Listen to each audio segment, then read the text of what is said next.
충청북도 고향인 유재명 선생님의 둘째 손자 유인호입니다. 저 같은 경우는 사실 형님이 계시었어요. 근데 둘째로 태어났는데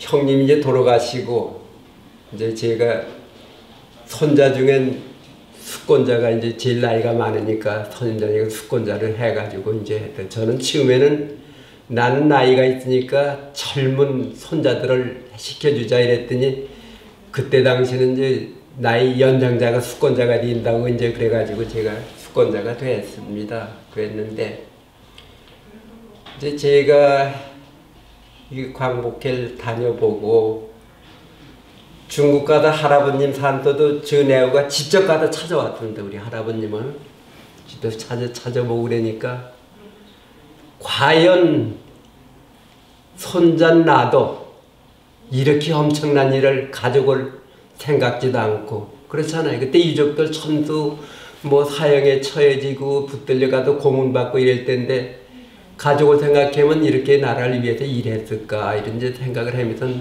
모셔왔습니다. 와서 이제 대전 현충원에 모셨는데 그래도 모셔오고 나니까 난 할아버님이 계시잖아요.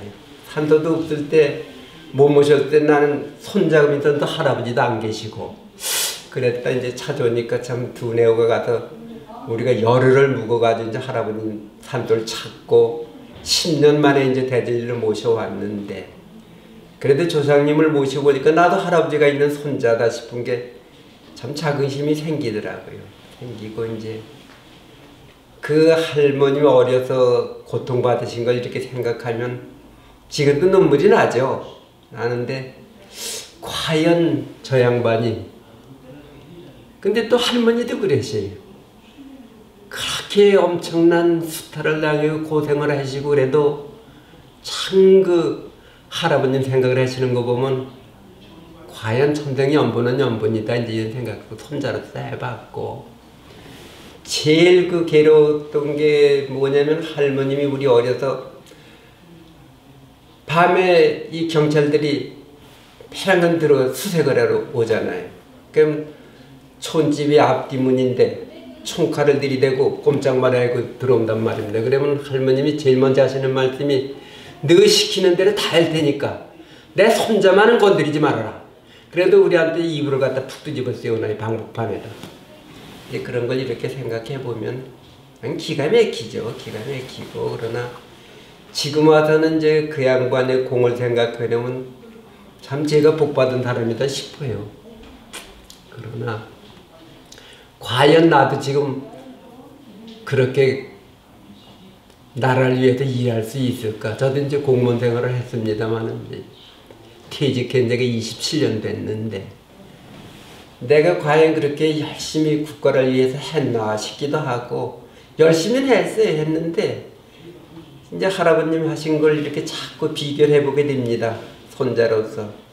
그런데 지금 와서 이제 생각하면 그렇게 엄청난 일을 하시고 훌륭한 일을 하셨는데 손자는 나는 뭘 했나 이런 생각을 해봐요. 그러면 중국에 가면 중국에서는 동상도 해드리고 기념관도 있습니다.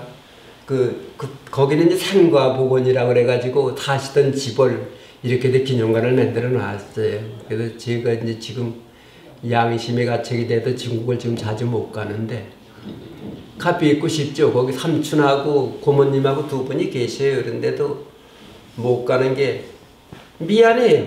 거기서 난 한 게 없는데 그렇게 엄청난 걸 해놓으시고 중국도도 또 뭐 대단히 성공을 하셨어요. 그러니까 지금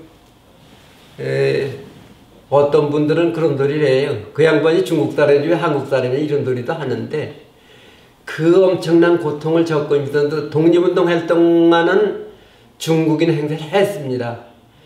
6개월을 감금돼가지고도 고문을 그렇게 해도 우리말 한마디도 안 했대. 중국 사람 행세. 그래가지고 장개덕지가 사람을 보내서 뺐거든. 우리 중국 사람은 왜 누가 했냐. 그래서 독립운동을 했습니다. 그러니까 가서 여쭤보니까 거기서 교편을 잡고 계셨는데 계속 50%는 꼭 독립자금을 내놓으셨답니다.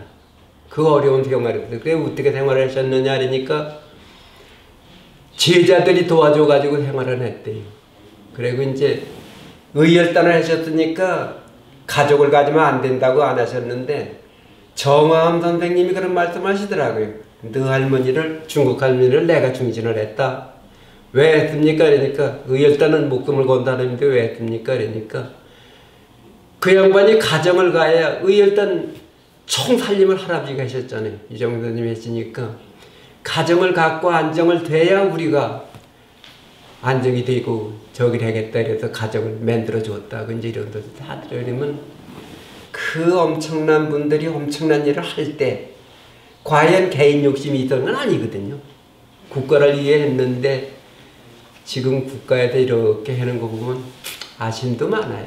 보람도 있지만 저 나름대로 열심히 살았습니다.